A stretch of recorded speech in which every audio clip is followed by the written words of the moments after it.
Icon star Allu Arjun ముద్దుల కుమార్తె అల్లు అర్హ చిన్న వయసులోనే మరో అరుదైన మైలురాయిని అందుకుంది. కేవలం 5 ఏళ్ల వయసులోనే నోబెల్ బుక్ ఆఫ్ వరల్డ్ రికార్డ్స్లో చోటు సంపాదించి ప్రపంచంలోనే అత్యంత పిన్న వయస్కురాలైన చెస్ ట్రైనర్లలో ఒకరిగా గుర్తింపు పొందింది. ఈ అద్భుత విజయంతో అల్లు కుటుంబం గర్వపడేలా చేయడమే కాకుండా సోషల్ మీడియా వేదికగా అభిమానుల నుండి ప్రశంసలు అందుకుంటుంది. చాలా చిన్న వయసులోనే తోటి పిల్లలకు చదరంగంలోని బేసిక్స్ పరిచయం చేస్తూ వారికి గైడెన్స్ ఇచ్చినందుకు గాను అర్హాకు ఈ ప్రతిష్టాత్మక రికార్డు దక్కినట్లు తెలుస్తోంది.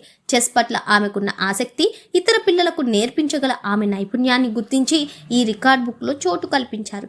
ఈ వార్త బయటకు రావడంతో అల్లు అర్జున్, స్నేహారెడ్డి దంపతులు తమ పిల్లల ఆసక్తులను చిన్నప్పటి నుంచే ప్రోత్సహిస్తున్న తీరును నెటిజన్లు అభినందిస్తున్నారు. ఇప్పటికే గుణశేఖర్ దర్శకత్వంలో వచ్చిన శాకుంతలం సినిమా ద్వారా చైల్డ్ ఆర్టిస్టుగా వెండి తెరకు పరిచయమైంది అల్లు అర్హ. అందులో చిన్నారి భరతుడి పాత్రలో నటించి మార్కులు కొట్టేసిన ఈ స్టార్ కిడ్ ఇప్పుడు ఏకంగా వరల్డ్ రికార్డ్ క్రియేట్ చేయడంతో టాలీవుడ్లో ఇది హాట్ టాపిక్గా మారింది.